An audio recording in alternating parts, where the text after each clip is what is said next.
Great. Good afternoon, everybody. So you're all very welcome to the launch of the All Ireland Cancer Consortium Research and Innovation Grant Scheme for 2026. And the title of the call is Survivorship, Living Well with and Beyond Cancer.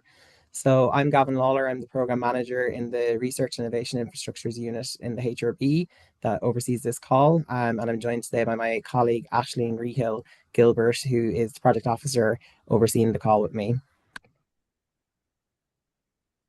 So just to give you an idea of what we're going to run through, we are recording the video today and it will be on the website in the coming days.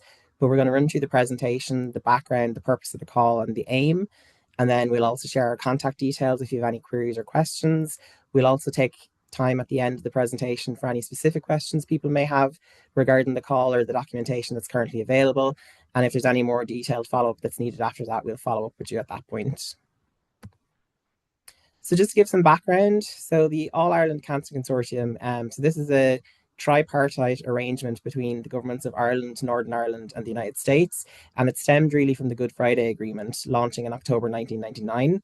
So it's where the three governments united to really come together and to collaborate against cancer with the aim to reduce the incidence of cancer on the island of Ireland, to improve the long-term survival for patients and to really boost collaboration transatlantically as well. And it has had significant impact on cancer services and restructuring and progress in the island. There is a national cancer consortium group and the three governments are represented on that. And there's also three research priority areas. So the first priority area is cancer care delivery and survivorship, clinical research and trials, and then genomics and precision medicine. So the Cancer Consortium considers these three areas priority areas for cancer research over the lifetime of the consortium. In 2024, in honour of the 25th anniversary of the Cancer Consortium, the HRB launched a pilot scheme to commemorate the 25th anniversary. And what we did was invited applications across the three working group research priority areas that stimulated significant interest. So the scheme was very successful for a pilot, and we got a huge amount of interest both nationally, transatlantically as well. And 5 high quality projects were funded at a cost of 1.4 million to the HRB. It really highlighted the need for a dedicated scheme to focus on cross-border research initiatives for cancer and all-island cancer progress services. Separately, at the same time, the HRB undertook a review of cancer research investment in Ireland. So between the period of 2019 to 2022, we analysed with the National Cancer Research Group all the key funders in the space, and we looked at where people were actually investing and where the money was going towards cancer research. So from a national funding agency perspective, the HRB took part Science Foundation Ireland, the Irish Research Council and Enterprise Ireland. We also had good involvement from the Irish Cancer Society, Breakthrough Cancer Research, Ovacare and the Conor Forey Neuroblastoma Cancer Research Foundation. So there was 8 participants involved. The Cancer Research Investment Report was published in December 2024. And what it found is there was about 106 million invested during that period across 397 grants. The HRB was the largest funding commitments at the time, with about 42 million across 51 different grants, or representing about 40% of the total investment for the review period. This is closely followed by Science Foundation Ireland, which is now Research Ireland, with about 26.7 million invested over 32 grants. And the majority of the investment was really going into support projects and programs or health system partnerships, about 43 million, followed by infrastructure and networks at 32 million, capacity building, leadership enhancement, and interventional and commercialized studies. With the investment, what we could see is that there was 75% of the investment was going specifically to support 3 research activity areas. So etiology, treatment development, and treatment evaluation. And then lower levels of funding were particularly being spent in areas of disease management, health services research, prevention, including survivorship, and underpinning of cancer research as well. And we've also done a follow-up report, which is due to be published shortly in the coming weeks on the HRB's website, where we analysed the EU portion of funding for the same time period to see if any of these gaps were being made up with EU funding. And that's not the case. It's a very similar picture when we add in the EU funding as well. As a result, because we know then that survivorship is one of the underfunded areas, that's why we've specifically targeted the 2026 scheme in alignment to support and really boost and innovate this space. So the aim of the scheme is to really support innovative, dynamic and collaborative cancer research across the island of Ireland, focused on survivorship to benefit people across the island of Ireland to live well both with and beyond a cancer diagnosis. So we really want to stimulate and engage developing all Ireland collaborations, either those that are currently existing or new interactions and new collaborations that are multidisciplinary, that are networking and really improving things for patients. We want to prime cancer research activity within survivorship itself, and this is what's really key. So, as survival is really important from a research perspective in oncology, this call specifically is targeting survivorship. So, it's beyond that. It's that we want to support people that are currently having a diagnosis of cancer to live even better with that and beyond that diagnosis as well. We really want to invest in high quality, innovative cancer research projects, whether they're pilot projects, mapping activities, or education and training initiatives that are really focused on enhancing cancer survivorship. To be eligible for the call, you have to be a HRB host institution, and that's either in Northern Ireland or the Republic of Ireland. All applicant teams are required to have cross-border co-applicants. So if you're applying from Northern Ireland, you need to have a co-applicant from Ireland and vice versa. And that's an eligibility requirement for the scheme itself. Based on the pilot, we did originally have requirements that you had to have an international collaborator from NCI. However, for the purpose of the 2026 scheme, while it's strongly encouraged to have international collaboration, it's not an eligibility requirement. So as long as you have your co-applicant from the other jurisdiction, that's sufficient, but it is very welcome to have international collaborations as well. The application must be aligned to either one or both of the jurisdictions, either the Northern Irish or the Irish Cancer Strategy. And the team should be really focused to have inclusion of people either living with or affected by cancer. So either patients themselves, family members, caregivers, or members of the public. And that's what's key to this scheme is we really want to ensure that the priority of the research is to support people living with a diagnosis. So they should really be forefront to the applicant team, both into the design of the project and the actual follow through and the input and the collaboration itself. What's out of scope from the call? So there's a full list within the guidance notes themselves, but things are very focused or predominantly on basic biomedical research, diagnostics, or treatment drug discovery. They're obviously not focused on survivorship. If they are on those areas, but can be tangibly linked and demonstrated to benefit survivorship as regards overall survivorship to live well with and beyond cancer, but that's up for discussion. The development of infrastructure or biobanking or databases and registries. And the reason for that is because there are other calls from the HRB for these things. Similarly, creation of human embryos for the purposes of research. Applied research projects, again, they're excluded because we have the HRB APA awards, and similarly clinical trials themselves because the ILCT, the investigator-led clinical trial scheme, is available as well. The scheme is not designed as a career training scheme either, so it will not cover things such as tuition fees. So that's just important to point out as well.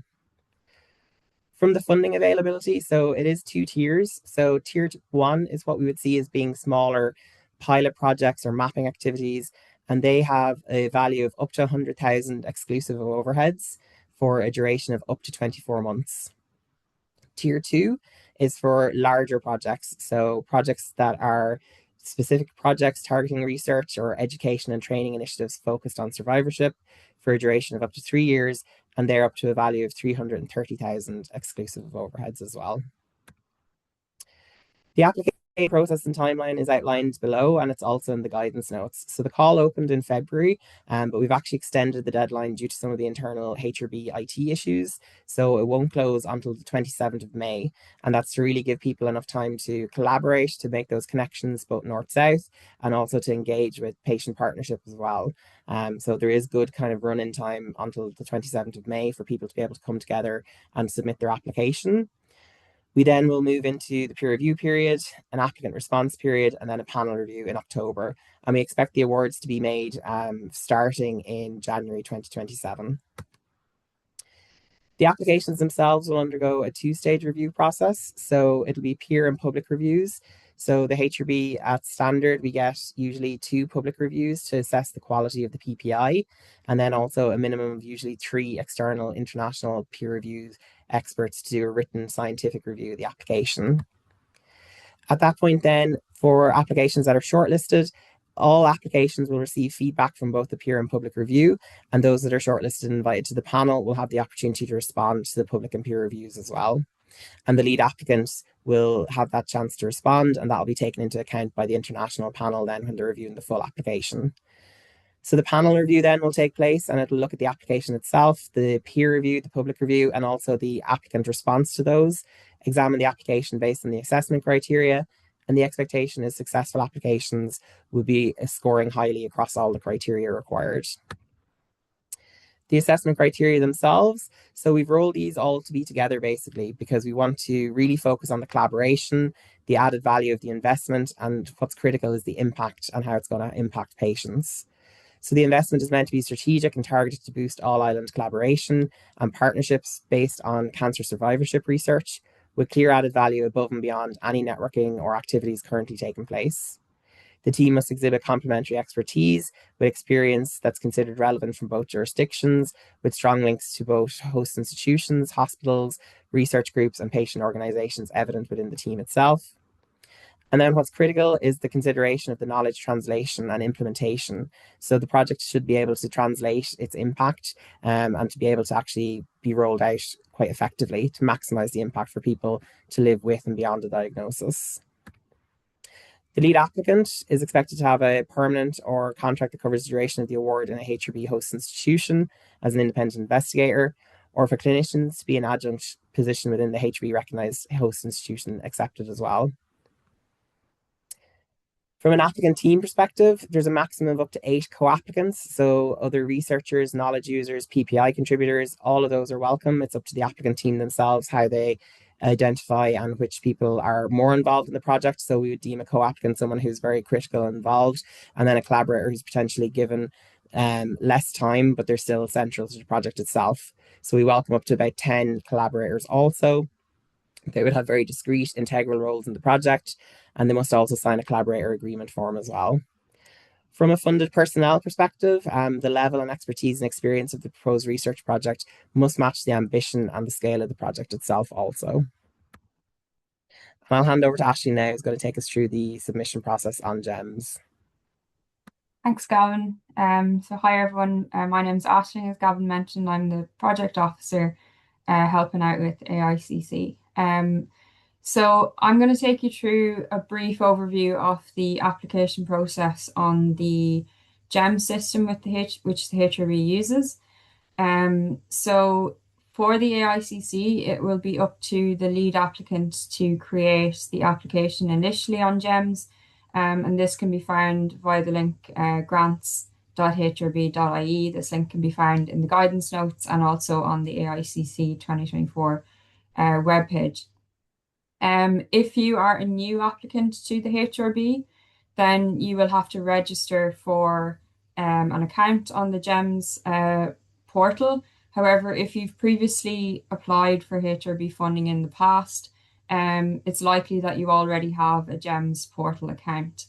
If you have any issues with logging into this or remembering usernames or anything like that, please get in contact with gemshelp@hrb.ie. So as I mentioned, the lead applicant will create the application. However, this can then be jointly completed with any named co-applicants on the project. It's important that when you log into your GEMS, you make sure that on the left-hand side here, the Manage My Details section is up to date.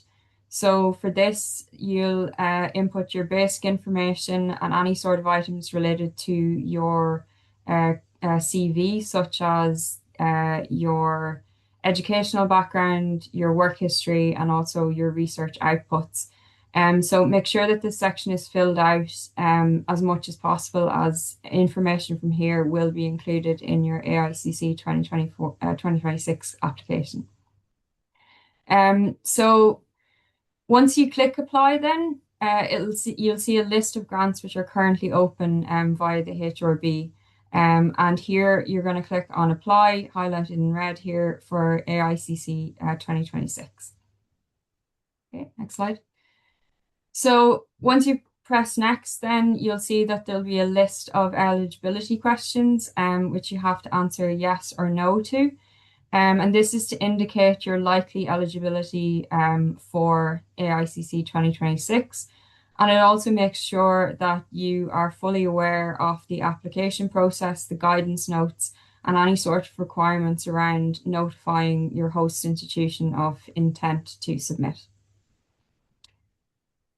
So once you press next after that, you'll then see on the left-hand side here, the overall structure of the application.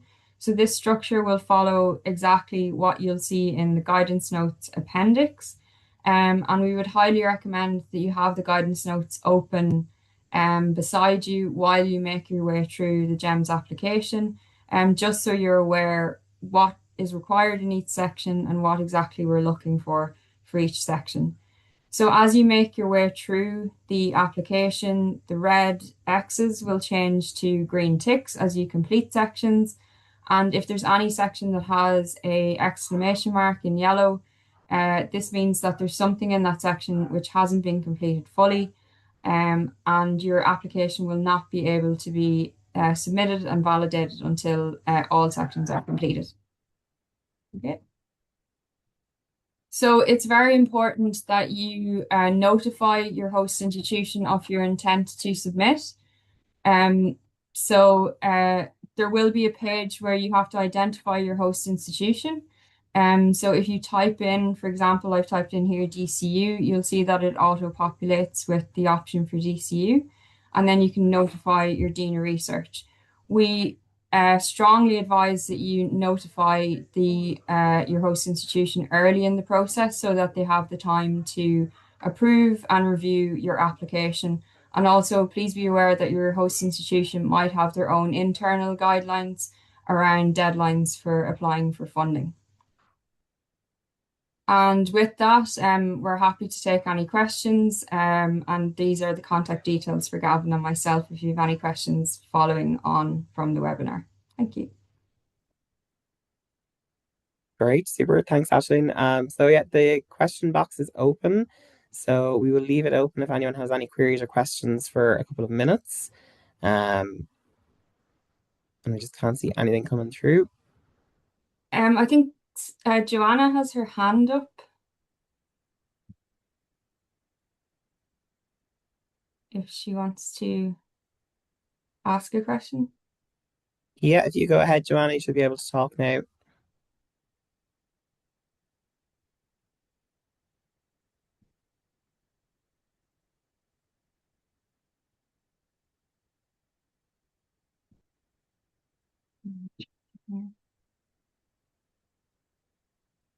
Um, in the meantime, there's another question.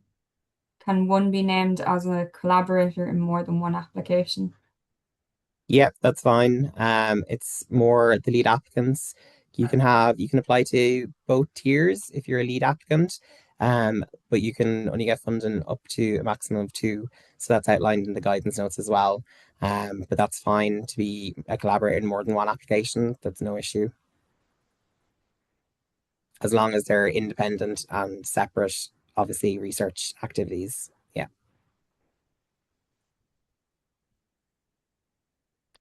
And yes, the slides are going to be on the website as well. So after today's webinar, the slides should go up either later today or tomorrow.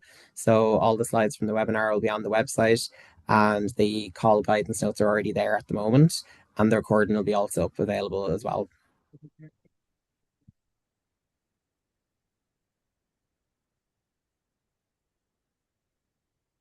Is there any other queries or questions?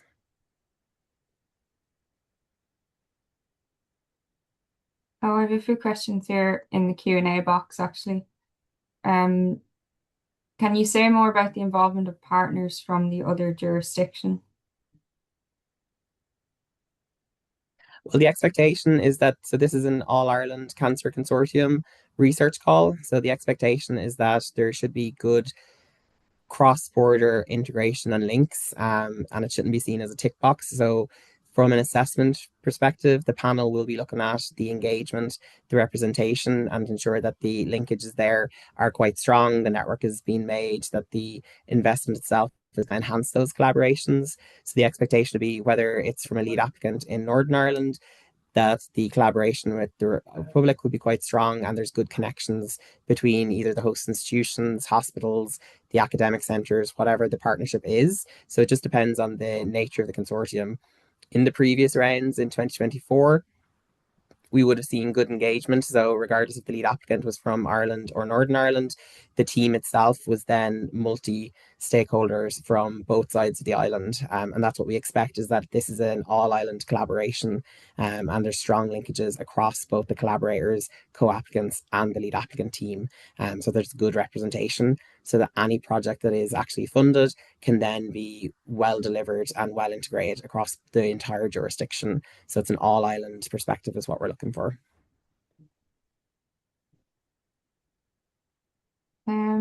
We also have a question around can an institute apply to be added to the HRB list of approved institutes?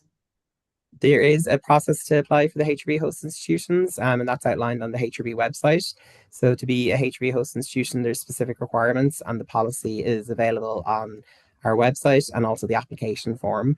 It is quite an extensive expectation for requirements such as research governance and dedicated research support staff, and the list of approved host institutions are also available. I think there's about 17 to 20, but it's usually most of the main academics, universities, but also some other independent and smaller host institutions are also approved, both in Northern Ireland and Ireland. But to be eligible for the funding, you have to be applying via a HRB host institution. Okay, we also have a person inquiring if they're a postdoc researcher, as in an early career researcher, can they apply to AICC 2026? If you meet the eligibility requirements to be a lead applicant, and if you don't meet the eligibility requirements, which are outlined in the call guidance, and as I said in the slideshow itself, then you can apply to be a part of the team. And I can see there's also, can funds be used to support a postdoc? So the funding can be used if it's justified, but it can't be used, it's not meant as a training scheme. So it can't be used for tuition or for funding of the actual postdoctorate itself or master's fees either. The scheme is not meant to be as a training scheme. We do have other schemes for that under our careers team in the HRB. But if it's specific for an actual postdoctoral to work on the project, then a portion of the salary can be used towards that. Yeah. And I can also see there's a question: do the lead applicant and co-applicant have to have worked together on a research project? No, that's not the there's no expectation. It's great if there is pre-existing relationships and that's been further built on. But the expectation is it can be a new relationship, and that's what's brought you together, is the project that you're proposing. So that's also a potential opportunity as well. And that's what the expectation is that it's to enhance the potential for new collaboration or to further advance existing collaborations and build on those.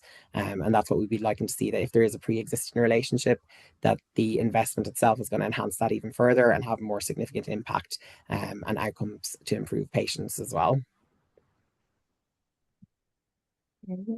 Great. I don't see any further questions, but we're way ahead of time. We booked in an hour, so we'll give it another minute or two. And if not, Ashley and my details are here. So if there are any queries or questions that people have, feel free to email us directly. Or we'll also update the frequently asked questions as well. So any of the questions that have been asked now, they're currently available on the website in the call guidance documents, and also the frequently asked questions as well. We have another question in the chat from Chiara. Is it possible to have a collaboration between hospitals, North and South charities, and also international advisor? So as long as you're applying as a lead applicant from a HRB host institution, how the team is made up, whether that's with other hospitals, whether it's with academic institutions, if it's with charities or patient partnership groups, that's up to the applicant team themselves, and it depends on the nature of the project. The expectation would be that there will be good involvement from PPI from the get-go, either in the design of the application itself, but how the actual team is made up, whether it's with other academic institutions and hospitals, that just depends on the nature of the project and what's being proposed. I can also see a question.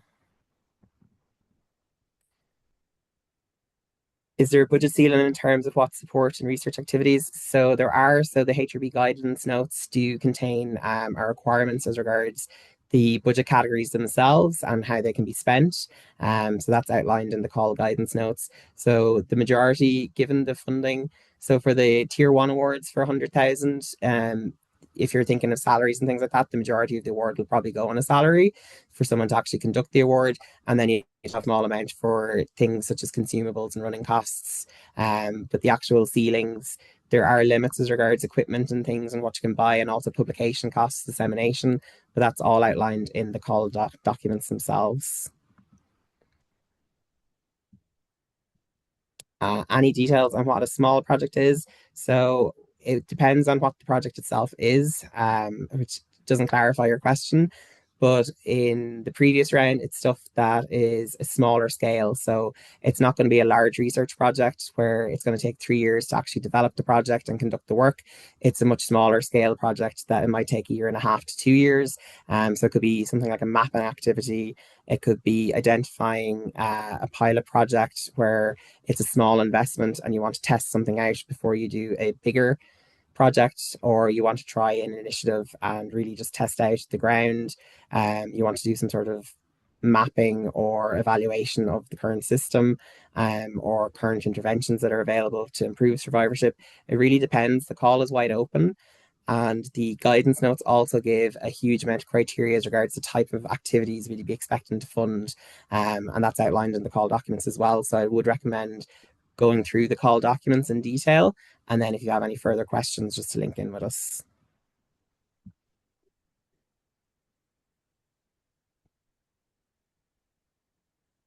Great. And we'll give it another minute or two if there's any other questions.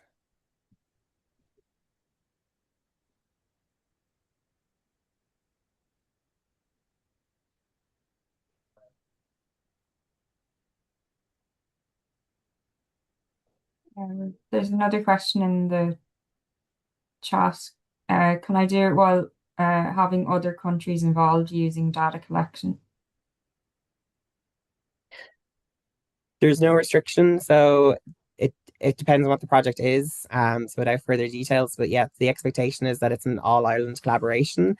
If it's involving an additional country or an international partner, that's fine as long as it's relevant to the purpose of the project and it's related to cancer survivorship.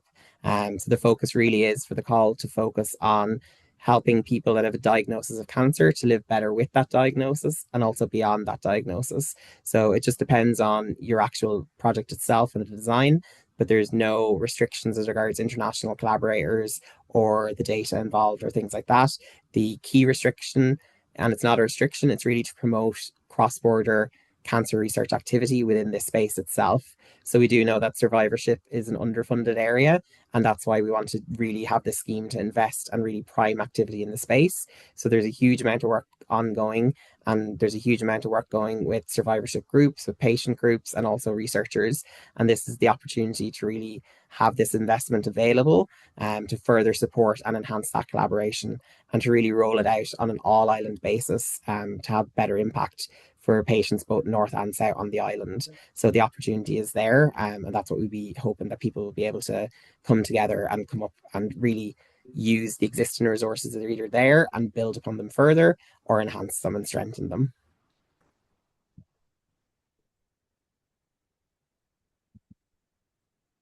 Don't think we have any further questions. Great, super. So, like I said, the slides will be available on the website within the coming days, and the recording will also be available. If people have any queries or questions, feel free to email myself or Ashleen at any point. And the guidance notes have a huge amount of detail in them as well as regards the purpose of the scheme and the types of things that can be funded, also as regards the budget and how it can be used. So I would advise having a refresh of those. And then if anything's unclear or there's any further queries, reach out to us and we'd be happy to discuss it. But I really want to thank everyone for their time today. We really hope this is a really good opportunity and it's really a potential. So from the HRB's perspective, this is an area we're really passionate about, and we have done a huge amount of work looking at where our funding is going, what it is supporting, and how we can really boost the things that are not being funded as much as we'd like. And that's the purpose of this scheme. So this is the first initiative where we're really trying to boost those underfunded areas over the last number of years and enhance the potential for research in those areas. So we hope that people avail of this opportunity. And we really thank you for your support and interest in the scheme.